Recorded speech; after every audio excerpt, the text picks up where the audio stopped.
Hey, how we doing? Sean Tracy from Spirit Trips here. Just want to go over a little information for everybody that's going to be joining us for the Denali135 and the Denali100k. Really super excited for this year's first inaugural running of, and thanks to everybody for being part of it and trusting us to introduce you to Alaska and just the amazing, just wonderful place that it is. It's truly a place that's near and dear to my heart, and I can't wait to share that with everybody. So I'm going to go through some of the logistics here with you that have to do with sort of just basics, getting there, where you're going to stay, how you're going to get around, and a little bit about the race. We'll be doing this a little bit more as we get closer and once the registration deadline cuts off. But let's get the ball rolling here because we got some stuff to go over. First thing, again, thanks to everybody. We really appreciate your support on this and trusting us to give you a great experience up there in this place. We're really not there, but it kind of looks like this. And another big thanks to everybody that's going to be helping the race make it happen. We've got here behind me, behind you, is Eric Lepping. Eric's assistant race director. He's also the tech guru, handling all the stuff that I absolutely have no knowledge of, and I don't want to because I'm sure I'll mess it up. We've got Bill McHugh, who was the second runner on the first Denali135, and Bill's going to be the sweeper crew to make sure all your needs are taken care of out on the race course.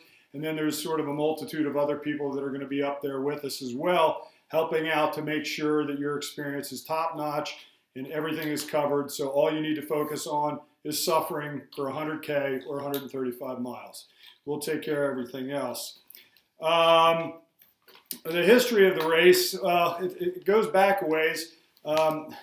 20 some odd years ago, Eric's standing behind me, I think it was 20 some odd years ago, I set out on this harebrained trip from America's lowest, hottest point, which is Badwater Basin in Death Valley. I got on my beat-up Cannondale mountain bike and pedaled 3,611 miles up to the base of Denali and walked into Denali Base Camp with some good friends, one of which will be on our race staff, and that's Rob Solomon. He's an amazing Alaskan mule, we like to call him when we climb Denali. And we walked in and we climbed Denali and summited actually on June 21st, 1997. So it's the first and to date, I believe, only lowest to highest self-powered trip in North America. So I've got a little bit of history doing this wacky stuff. I went to University of Alaska and just love the place. I've got family there and I find myself going back pretty frequently. A couple of years ago, I went up with my then 7-year-old daughter. We're camping on the Denali Highway. Pointed out that there are 135-mile other ultramarathon races, and knowing that Daddy was involved and interested in ultramarathons, she proclaimed, "Dad, you should do an ultra on the Denali Highway." Next thing you know, we're putting this thing together. Eric, Bill, and I, and a young photographer from the University of Alaska, put this thing together. He filmed it, and here you are. So. That's the history behind the idea of the race. But last summer, Bill McHugh and I, aided by Eric Lepping and Ian Borowski, made the first crossing of the Denali Highway in one shot, about 44 hours and change. Bill happened to blow out his meniscus, so huge props to Bill for toughing it out and seeing the thing through and through. And when we got done, we decided absolutely this is a race we'd like to put together and share with the rest of our ultra running friends. So here we are. So that's the backdrop. Now let's talk about some of the nuts and bolts that are going to go into your trip up there to participate in either the 100K or the 135. First thing you should all know, unless you've got family or friends or plans in Fairbanks, you're going to want to fly into Anchorage International Airport. It's located about 4 or 5 hours as the crow flies up the main highway to Denali National Park. If you're going to be running the Denali135, our starting point is on the other side of the Denali Highway, so that's about a 3.5 hour drive over to the Gakona Lodge.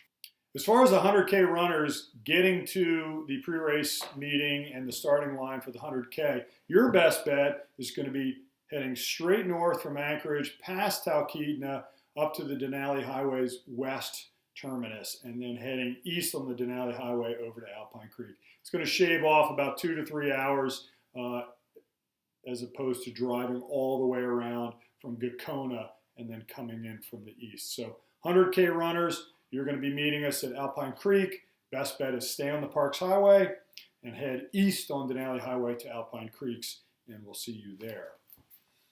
Depending on what time you arrive in Anchorage, you can either stay in Anchorage that night, late at night. For instance, we're getting in at midnight, and we're going to be crashing there at an airport hotel, getting up in the morning, getting our rental vehicle, and then going to town and provisioning and getting all of our ducks in a row before heading to Gakona. I strongly suggest, as a matter of fact, I insist that everybody provision in Anchorage. Once you leave Anchorage, there's about an hour's worth of sort of suburbia to the east of Anchorage, but beyond that, you are in that. Okay, so other than the odd convenience station with gas, Chocodiles, Fritos, and bottled water, that's it. So provision up in Anchorage, get a cooler, super important, if not two. You can get a cooler through the rental car companies, or there's plenty of places in Anchorage that'll rent you camping gear and other sort of provisioning stuff. So make sure you do that in Anchorage. There's an awesome REI in Anchorage if you forgot some gear. We actually went there last year, so we didn't have to carry a bunch of stuff. We bought some of our gear there at the REI, and then we shipped it back from a FedEx store. So that's another option. But just provision up in Anchorage, go to a supermarket, get all the food that you need for the 3 days that you're going to be out on the highway. There are meals at the lodges, but they don't have grocery stores. You're not going to be able to buy food to take on the road other than your really, really basic things like a six-pack of your favorite beverage and maybe some chips and cookies. But other than that, provision in Anchorage. Rental car companies, really important points on this. There are only 3 or 4 rental car companies that will allow you to take their rental cars out onto the gravel highways of Alaska, Denali Highway being one of them. Primarily, that's because every once in a while, a little pebble will kick up, ding the windshield, nick the paint, something like that. And if they had to sort of be fixing all these vehicles all the time, they'd probably go out of business. So make sure when renting your vehicles that they will allow their vehicles to go on Denali Highway. Sometimes what they'll say is, absolutely, you can take it on Denali Highway, but it's not covered by insurance. So you're responsible for any problems that happen. To give you a heads up, last summer we rented, in July, we rented this big, cushy Suburban, drove it around Denali Highway and then points south for how many days, Eric? 3, 4 extra days. Took it through the car wash, dropped it off, no problems. But the Denali Highway does have a history of kicking up a little bit of gravel here and there. So just make sure you're renting from somebody that knows you're going on Denali Highway. Whether or not you want to get it covered by your insurance or the rental car insurance company, that's up to you. When in Anchorage, super important, my first prop. When in Anchorage, get one of these. This is called the milepost. These things have been around since the beginning of time. When I went to University of Alaska in Fairbanks many, many years ago, I got one of these and it was my Bible. So every major highway in Alaska, and there's 4, mile by mile is called out in here. Pull-offs, good grayling fishing, a lodge, gas, everything you need to know to drive and survive in Alaska in the milepost. You can order them on Amazon. You can get them online. All crews should have one of these and keep it at your side during the race. And just driving around Alaska. Some fun facts in here. There's some advertisers, that sort of stuff. But it is the Bible for driving in Alaska. So get one of those. Get all your provisions. On the topic of provisioning, make sure that you're prepared for bugs. Alaska is notorious for its state bird, which is the mosquito. And depending on conditions, temperature, wind, humidity, they may be out, they may not be out. But either way, you want to make sure you're ready for it. Some people wear the mosquito nets. Some people get the DEET. And I've known people that live by having a stogie in their mouth and blowing smoke around their face. The runners, not so much a problem because as long as you're moving forward, not too bad. The crews, on the other hand, when you're waiting there for your runners, you want to make sure you have something to sort of make your life a little bit more pleasant. And again, sometimes they're an issue, sometimes not, but I just point that out to people on that note. The other thing you're going to do when you're in Anchorage and you're provisioning and you're getting a rental car is you're going to make sure you get a sat phone. There are no cell towers on Denali Highway, and there's very limited reception points along its 135 miles. So it's mandatory for crews to have a sat phone. Most rental car companies and RV companies will rent you a sat phone. They're just basically looking like old-timey cell phones. And what we're going to do is each crew chief will give us their number. We'll give them our number. And if there's any issues, we'll be in communication with each crew chief. So mandatory. Alaska 4x4 rentals, we'll rent them for you. I think they're $20 a day. That's pretty reasonable. When they don't become reasonable is when you're calling home to say, hey, I just saw a squirrel, or you should see how beautiful it is up here. Use them only for the race and race-related things, and the cost will stay down. If you're talking to all your friends back home, you're going to get a crazy bill. So I just want to put that out there. The GPS trackers, don't worry about those. We're going to be issuing those to all runners at the pre-race briefings. And these guys are the Spot 3, Gen 3 GPS trackers, which are really nice because friends and family will be able to follow you along the highway and your race. These guys are going to be one of our sponsors, and we really appreciate their support. Fantastic resource to have. There's a couple features on here that we'll go over once you come up, but one of them is sort of a wow, I broke my leg, I need help immediately. And another is just a messaging service that allows you to send messages to friends and family that are concerned about you, which is basically says, I'm okay. So we're excited to be using these, and each runner will be given one of these to use for the race, and we'll go over again the details of these once you show up for your pre-race briefing. The next thing I'd like to talk about is pre-race briefing and lodging and dinner at both locations. For the 135-mile runners, it's going to be at Gakona Lodge. Awesome place, very filled with Alaska character. For the 100K runners, another place filled with character and great people, and that's Alpine Creek Lodge with Claude and Jennifer. So that's what we'll move on to next. Okay, so let's talk about the pre-race briefing and dinners for both races. The 135, 100K. 135 is going to be at Gakona Lodge. Everybody's aware of that. There's lodging there, and that is with Cliff folks and their kids. Amazing historic lodge. Some say it's haunted. Don't know.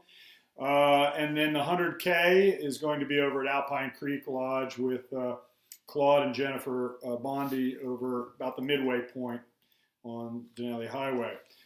Both pre-race briefings will be going over the same thing, how to operate your spot tracker, communication procedure for the crews, both the crew chief and the runners.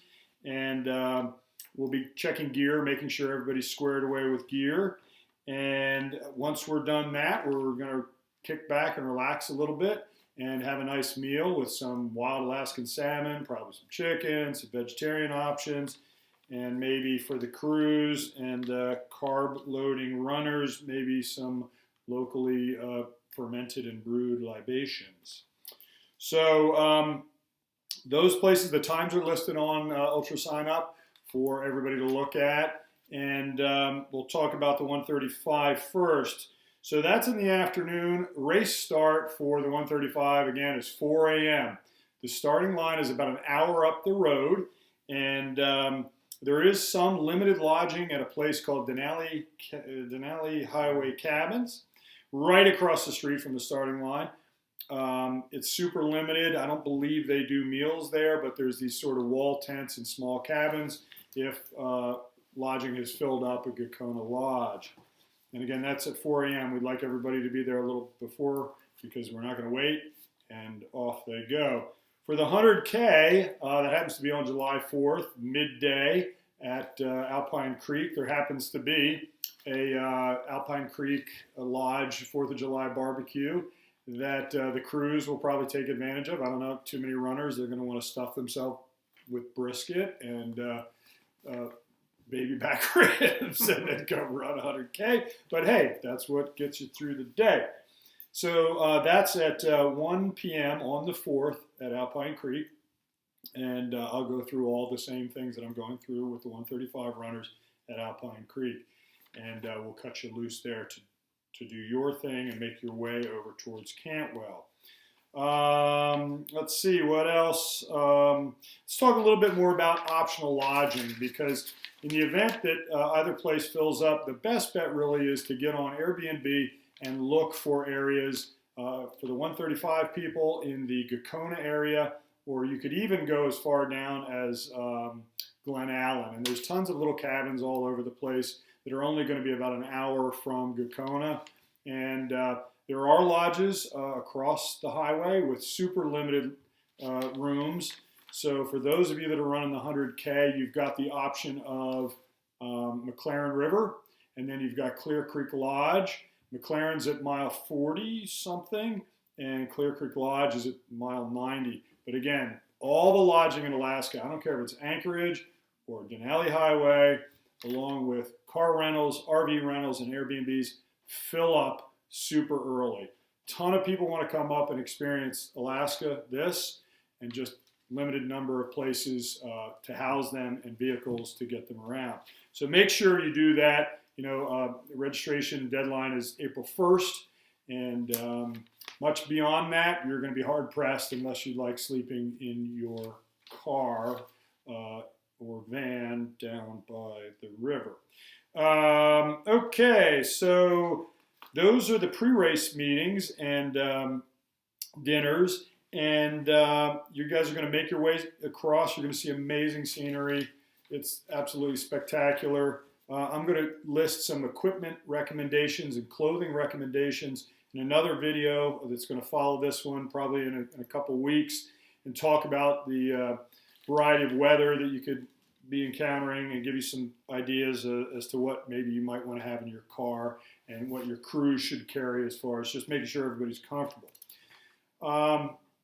Everything goes good. Everybody finishes at the finish line, which is just outside of the little town of Cantwell, and we're going to have the finish line there, which is the same for both the 100K and the 135, and yours truly will be there along with Eric and a bunch of the other race staff, and we will send you on your way to Denali Education Center for those of you that are staying there with us. And once you get done, you'll be meeting us there at the finish line, and we will be sending you in the direction of the Denali Education Center, who is our host and also a benefactor of our charitable contribution portion of this race. They do amazing work, and they really give back as far as bringing awareness about Denali and the amazing things that make Denali so special to people that might not otherwise get to experience it. So we're really fortunate that they're working with us, and we're happy to give back to them as well.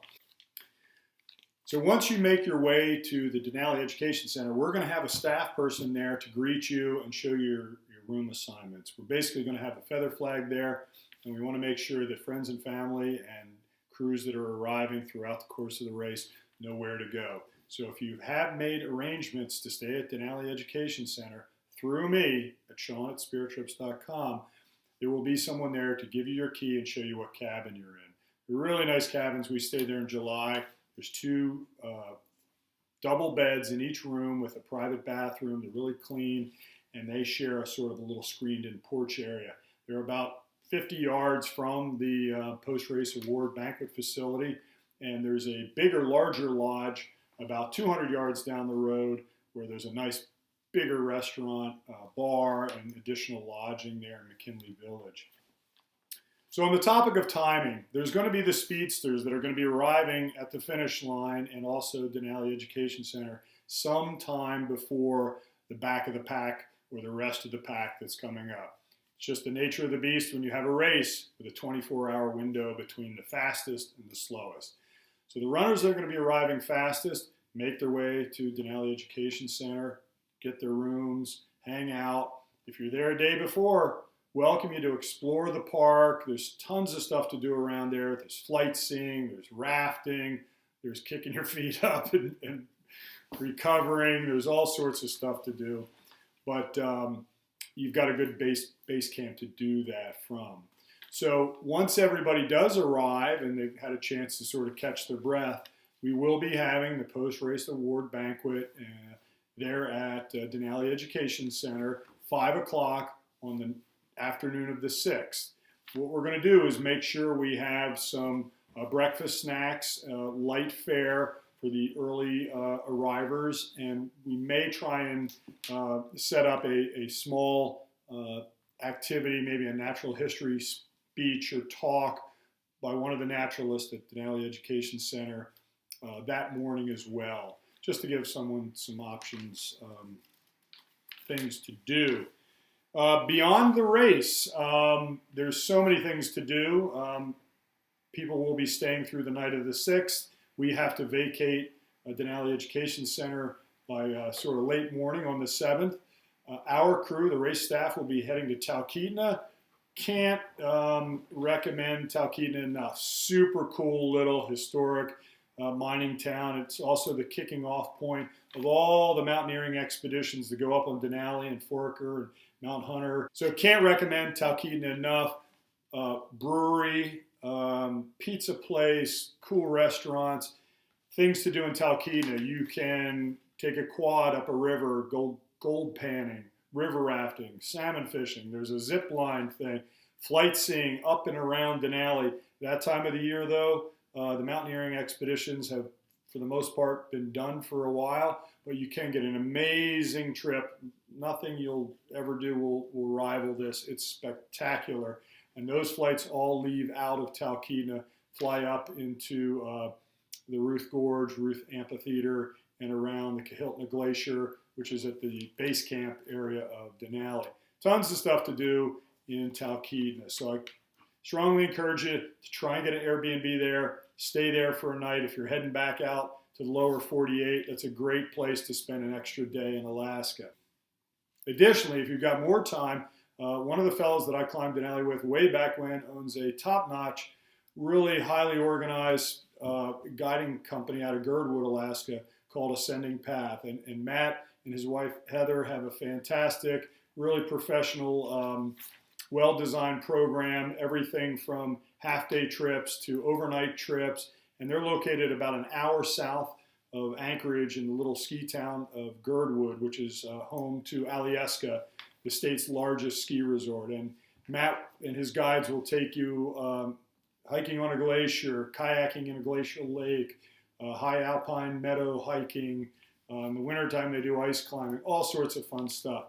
So if you're looking for something to do, you can do that. Additionally, there's the Alaska Wildlife Refuge Center, which has moose, bear, all sorts of critters at a distance behind cages, and you can sort of hang out and check that out. If you have more time, further down the line is the Kenai Peninsula and Homer and all sorts of fun stuff to do down there. Yeah, Homer, really cool little artsy town, halibut fishing capital of the world. When my daughter Amelia and I were up there 2 years ago, first fish on the boat, and everybody limited in about 3 hours. Fresh halibut cooked on a grill. They have combo fishing trips. You can go across Ketchimek Bay to Bear Cove, Halibut Cove. Spectacular scenery, more of sort of a maritime environment. A lot of Airbnb places to stay in Homer, which is about a 4-hour drive south of Anchorage. So we've had a couple of questions about wildlife, and I wanted to address that. We have experience from last July that I'd like to share with you, and having lived in Alaska and spent some time in the backcountry up there, I'd like to just share a little bit of that with you so you have a comfort level when you come on up. Everybody's asking about bear and wolves and sort of scary creatures. In the 135 miles that we ran the Denali Highway last July, we saw, how many were there? 42 million? 42 million and change ground squirrel / marmot type creatures. No moose, no bear, and just sign of caribou. So that time of the year, for the most part, they're west in Denali National Park, which is just, depending on where you look, 40, 50 miles from the end of Denali Highway. And they're up high. It's not to say, I mean, you're in Alaska and you could always encounter something, but because the Denali Highway is pretty highly trafficked in the summertime, tourists, traveling at 20, 30 miles an hour. I think the wildlife, for the most part, know to stay clear of that. We carried bear spray. I wish I hadn't, because at mile 70, I knocked it off my hip, hit the ground, punctured, and proceeded to spray my legs with pepper spray, which I felt for the next 68 miles. So we removed the requirement to carry bear spray, and in talking to a lot of Alaskans, they felt that that was a wise move, because often it can do more damage than good. I've spent a lot of time in the Alaska backcountry. I know what I'm doing with bear spray, and yet I still found a way to turn myself into a chicken wing running kind of guy. Bears, not an issue for us. We didn't see any other than the one that Amelia just gave me. But that looks pretty harmless, right? Yeah. Hopefully you'll be able to see some wildlife, but I recommend, if you want to do that and have a high probability of doing that, you go into Denali National Park, because there's a road through the park that goes about 100 miles in, where the wildlife have become accustomed to visitors, and the Park Service has managed that very well, where you're really limited in how much you can interact with that wildlife. So if you want to see wildlife, you take the Park Road bus in, and you can see all sorts of types of wildlife: bear, caribou, moose, wolves. I've seen pictures of some lynx that people have seen right on the road. But Denali Highway, it's sort of a different story. Lightly trafficked by RVers, cyclists, motorcyclists, and again, everybody's traveling at about 20, 30 miles an hour. So hopefully that gives you a lot of insight as to what you're up against as far as logistics. I'm happy to answer any questions that anybody has. You can email me directly at sean@spirittrips.com. Anything to do with lodging, transportation, things to do before or after the race. One thing I failed to mention is, if you go before the race, Cliff at Kokona Lodge offers a half-day and full-day guided raft trips down the Golcana River for fishing or just sightseeing. We went 2 years ago. The red salmon were in there thick. They just weren't hitting. We were bouncing our lures off their head, and they just weren't making it happen. But hopefully it's going to be a different story this year, so you can set that up with Cliff. Cliff also does sightseeing as well. So again, don't hesitate to call. Thanks again to everybody. Thanks to Eric, thanks to Bill, thanks to Rob and my whole staff that's helping me put this thing together. Thanks to my daughter Amelia, who put this cockamamie idea in my head in the first place. And we look forward to seeing you all up in Alaska and letting me share my special place with you guys.